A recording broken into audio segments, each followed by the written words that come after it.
Hi, it's Leslie Meredith with Breakbulk Events and Media. We've just finished an exceptional panel on shippers advice, full house, and I have one of the panelists with me here, Augustine from Mitsubishi Power, who'll go over some of the highlights and the things that he wants to see as a shipper from his logistics service providers. So, welcome. Great to have you here. Thanks for having me. I appreciate the invite. All right. Well, I want to also mention that you were on the cover of Breakbulk magazine, issue 4. That was fantastic. Thank you for having me there. I think it was a great portrait and profile. So Well, it it was was. interesting. Yes. And you know, what you said in that article is what gave the idea for this entire panel. So Okay. thank you for that. No, I appreciate it. All right. So let's start with, what does a service provider need to do to land business from you? Yeah, one thing that kind of we discussed, which is probably one of the highlights, is I say about doing your homework, right? Know who you are trying to get business from, right? A lot of time you get calls, emails, doesn't get along too well, at least with me. Generic sales pitch. Know who you are talking to, what type of business we are.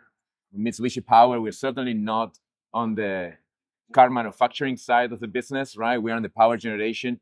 Know that, understand that's who you're talking to, and try to showcase what your value proposition could be, right? I think that's kind of ditch the PowerPoint. That's something that came also on the interview for Breakbulk magazine. I'm not into those generic sales PowerPoints, enterprise PowerPoints. Yeah, you can send those by email. We're gonna take a look into it, but do not start there, right? I'm trying to understand where I've come from, what I'm trying to accomplish as an organization, what our priorities are. Let's have a conversation. I was just going to ask you that, because certainly someone can do research, but having the opportunity to actually have a conversation with you um, and talk about what your objectives are and what you're looking for, and then go back, you know, if Yeah, they get to the next step and put a presentation together that addresses specifically what you've talked about, I would think would be much more effective. I think getting to that step too, and actually getting the chance to showcase what you provide, um, that's a huge leap, right? If you get Yeah. that chance, I understand that's the probably most difficult. Mm-hmm. It's probably that's more difficult than actually end up getting a PO, because we receive emails and calls from a lot of different suppliers or potential service providers. So yeah, it's tough. But my approach is like, if you don't do your homework and you just send me some generic information, you're probably never gonna get that second chance to, or that first chance to portray what you do, right? So Absolutely. But what about in a venue like this? Are you open to someone coming up to you and introducing themselves? Maybe not doing a big pitch, because that's probably not appropriate here, but just to kind of open the door. yeah, I've been coming from to the Breakbulk event here in the Americas, also in Europe for the last 8 years since I came to the US, right? For me, it was always a lot of people that I met here, we ended up doing business with. So it's a great place to establish those initial conversations. Of course, we shake a lot of hands in the day, and it's difficult to get right who is who then later.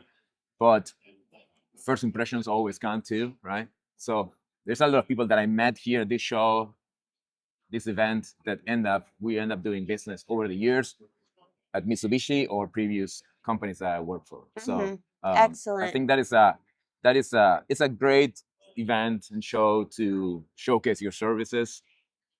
And yeah, I mean, if it's a shake of hands, or we would say no, understand also that why I'm saying no, right? I mean, it's Right. listen what I'm Exactly. saying in a way, right? Yes. All right. So let's say that, someone opens the door, they get to the big step 2, you well, fast forward, give them a contract, right? You work out a deal for something.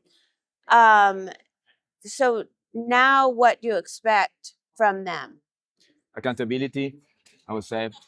if you get to a PO, if you get to a contract, that trust equation, certainly we have built that, right? We're not gonna, especially when our project business, we're not gonna pilot something live, right? We're gonna start small.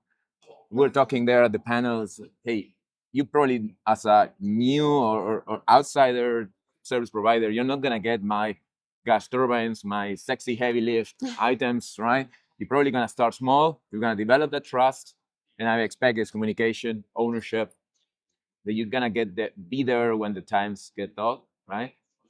If things go south and there's a lot of changes in project logistics, you're gonna be there as a provider and as a partner, right, to find solutions with us.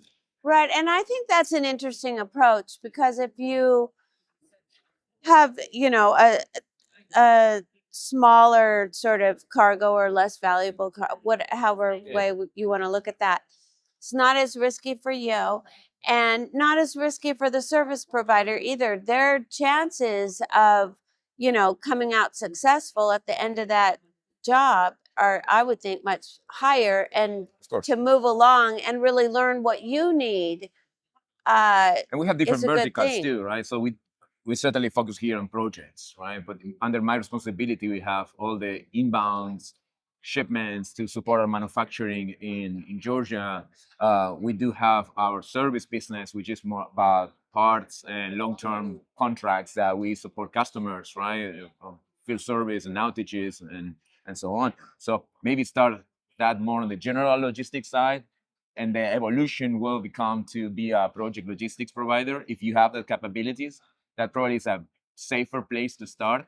I see. Show what you bring to the table and grow from there, right? So yes, a lot of people here are looking for that big ticket on the moving a gas turbine, right, on a heavy lift vessel. We're not gonna start there. That is kind of my message, right? Yeah, I like that. And very straightforward, very realistic. And actually, I think, as I said, I think it has benefits to the service provider as well. As long as we understand each other and Yeah. not creating false expectations on the service provider, and we have this in your face kind of good about the ugly type discussion, which is, I believe that's in my core values as a partnership, right? Right, exactly. Okay, so say you've got a trusted service provider, you've been working together for a while, they have won or earned the place to move a gas turbine. Something goes wrong. How do you want to see that handled? Yeah. And they hear first. You don't hear first. Yeah, they know. That's a great question. It's a question also that came from from the audience towards the end of the panel. Someone asked, "Are you gonna expect me as a service provider to take that multi-million-dollar expense?" And the answer is it varies, right? But if we are into a partnership, we certainly should have a framework, boundaries around that partnership, right? I expect ownership. I expect accountability, right? We have contracts. We have purchase orders, right? I don't want to go to the legal way.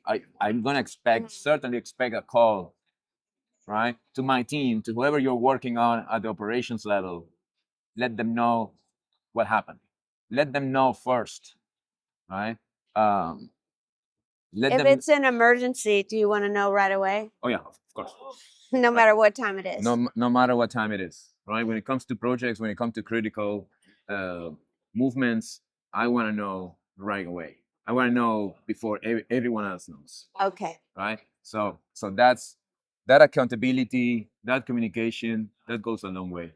And my answer to whoever asked that question was, yes, I expect you to take some responsibility. It's not a blank check in a way. Right? So. Got it. All right. Well, that is just, I think, invaluable information that you've provided. I appreciate it so much. Thank you. I appreciate it. Thanks.